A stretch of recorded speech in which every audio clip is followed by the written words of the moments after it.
상담자가 될 자질을 갖춘 사람으로 보이고 싶은, 내가 해소되지 않은 것들이나 응어리진 것들은 어떤 것들이 있는지, 아, 상담이란 정말 이런 것이구나 라는.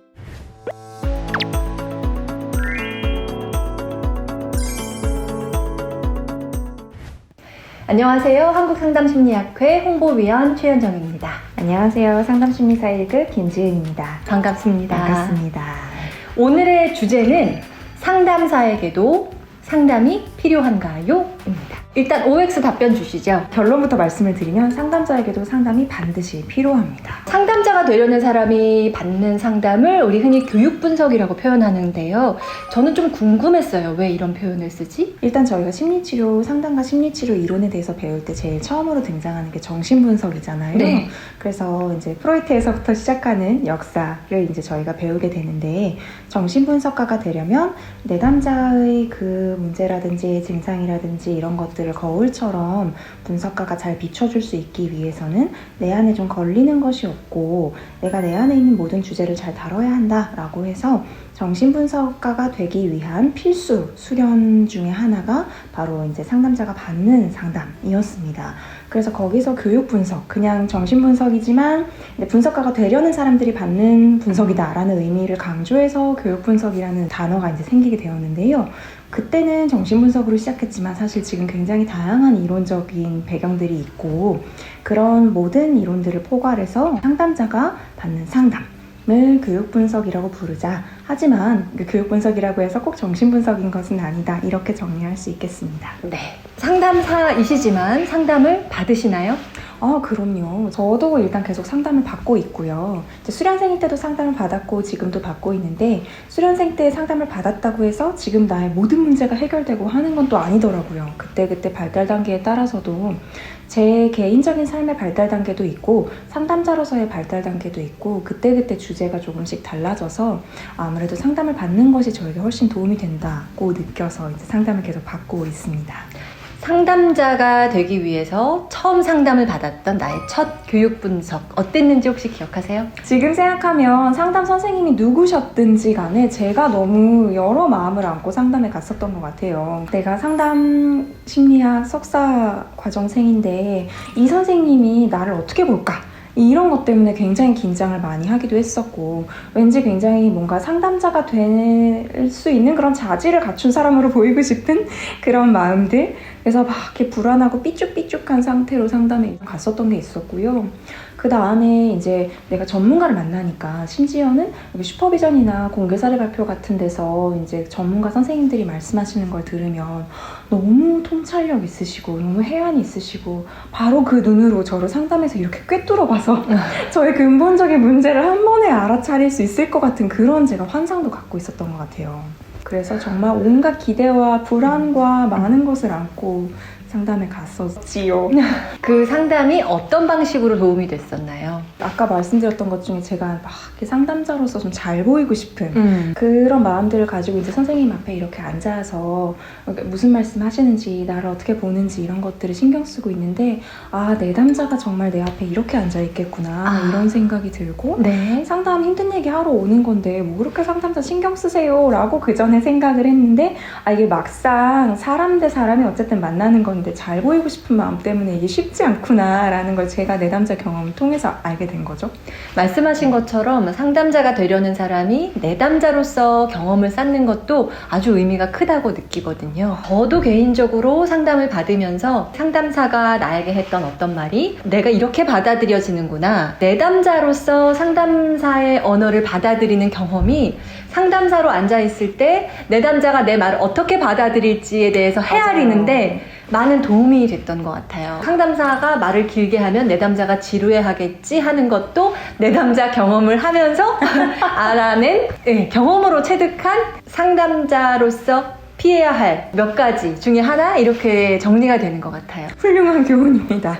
정말 여러 가지를 경험할 수 있었는데, 특히 내담자 경험 중에서 또 인상 깊었던 것 한 가지는, 그 선생님께서 나를 이렇게 한두 번 만에 보고 너는 이런 사람이구나, 해답은 이것이다, 뭔가 이렇게 말씀해 주실 것 같은, 그러니까 머리로는 알아요, 대학원에서 배웠으니까 상담이란 그런 것이 아니다라고 말은 하는데, 막상 저는 가서 그런 걸 좀 기대했던 것 같은 그런 마음이 굉장히 나중에 좀 알게 되었었고요. 우리가 상담사로 일을 하면서도 우리도 내담자의 위치에 있을 때는 마찬가지로 어떤 환상이나 기대가 비현실적으로 커지기도 하는 것 같아요. 그래서 이 상담이 어쩌면은 이게 정말 마법은 아니라고 알고 있으면서도 어떤 마법 같은 효과를 내가 내담자로서 경험하게 되진 맞습니다. 않을까? 막연하지만 어쩌면 허황된 큰 기대, 그런 것도 내담자 경험을 하면서 새롭게 좀 깨어지는 부분도 있고 기대에 대한 수정도 좀 하게 되고, 그쵸?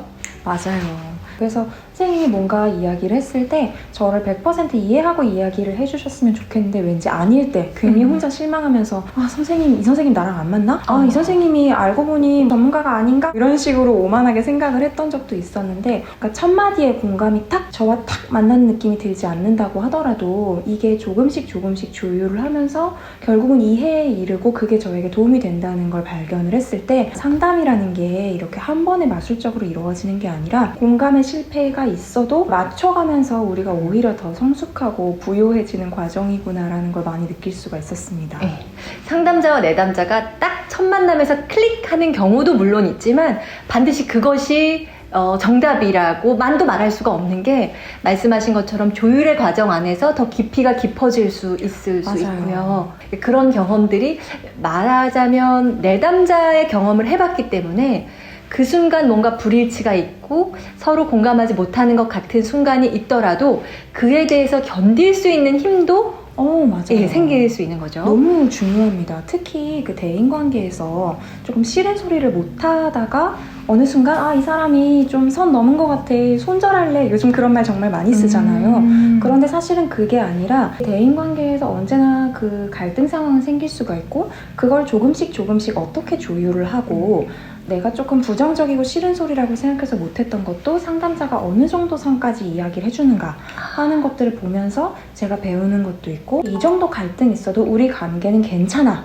라는 거를 제가 익힐 수 있었던 네. 그런 경험이어서 저도 상담을 할 때 내담자와 한 번에 조율이 되지 않는 것처럼 느껴도 약간 인내심을 가지고 볼 수 있게 되었고요.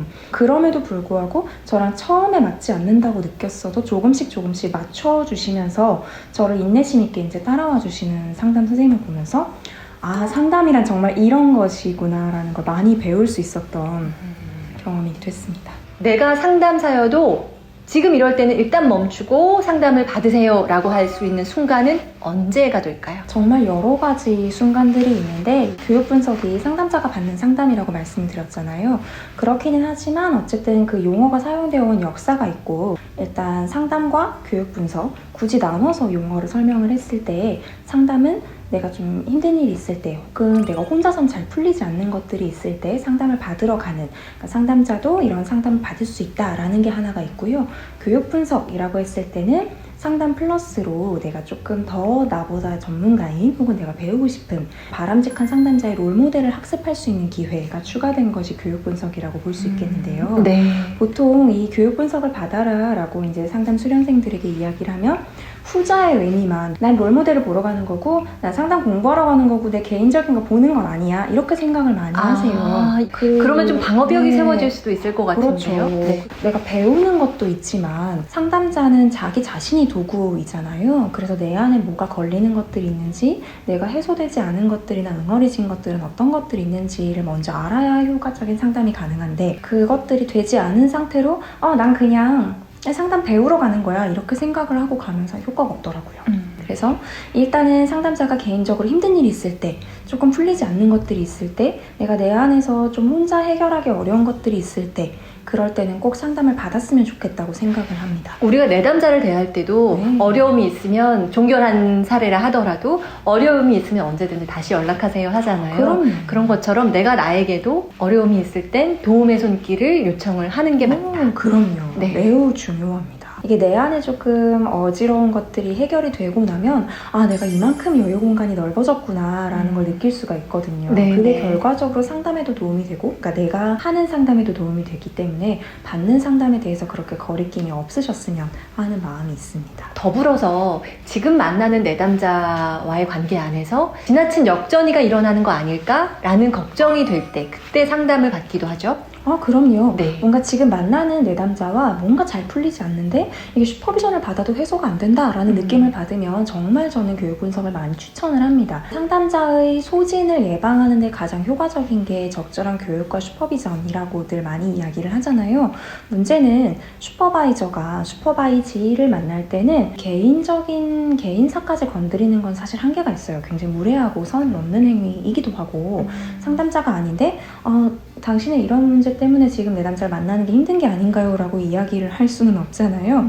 왜냐하면 슈퍼비전에서 슈퍼바이저와 슈퍼바이지의 관계가 갖고 있는 경계가 있고 개인 상담에서 좀 갖고 있는 경계가 있는데 이 슈퍼바이저가 그거를 막 함부로 상담자처럼 막 넘을 수는 없는 것이고 네. 그걸 가르치듯이 할 수는 더더욱 없는 것이고 요즘에는 그 다문화 사회적인 슈퍼비전에 대해서 이야기를 하면서 슈퍼바이지의 그 개인적인 역사적인 문화적 배경에 대해서도 보면서 슈퍼비전을 진행을 하는 것들이 조금 예전보다는 훨씬 더 활발히 연구가 되고 논의가 되고 있긴 하지만 어쨌든 슈퍼비전은 기본적으로 내담자 중심이에요. 네. 이 사람의 문제를 보기 위해서 슈퍼비전을 하는 거지 상담자의 문제를 보기 위해서는 아니기 때문에 네. 슈퍼바이저가 거기에 대해서 함부로 개입할 수는 없는데 문제는 상담자가 예를 들어서 불안이 높은 사람을 만나면 저 사람은 저런 거 가지고 불안해하는 거야? 이런 생각이 든다고 칠게요. 네.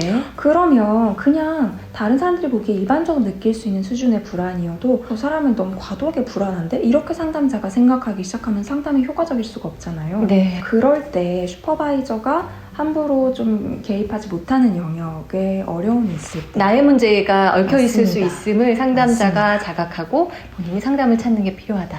네, 매우 근데 중요합니다. 사실 많은 경우 이런 오류를 범하는 것 같아요. 내가 정기적으로 슈퍼바이저를 만나고 있으니 나는 상담자로서 정기적으로 말하자면 점검을 받고 있으니 별 문제 없을 거야 라고 좀 단순하게 생각할 수도 있는 것 같거든요. 맞아요. 그런데 슈퍼비전 받는 것과 상담을 받는 건 사실 엄연히 다른 거기 때문에 상담자로서 어려움을 겪을 때 슈퍼바이저에게 그 부분을 논의할 수도 있지만 내 개인의 문제가 얽혀 있다라고 판단이 되면 내가 상담을 받는 것도 중요하다. 매우 중요합니다. 네, 매우 중요하다라고 말씀해 주셨습니다. 오늘은 상담사에게도 상담이 필요한가요? 라는 주제로 이야기를 나눠봤습니다. 도움이 되었기를 바라고요. 좋아요 눌러주시고요. 구독 눌러주시기 바랍니다. 네, 감사합니다. 감사합니다.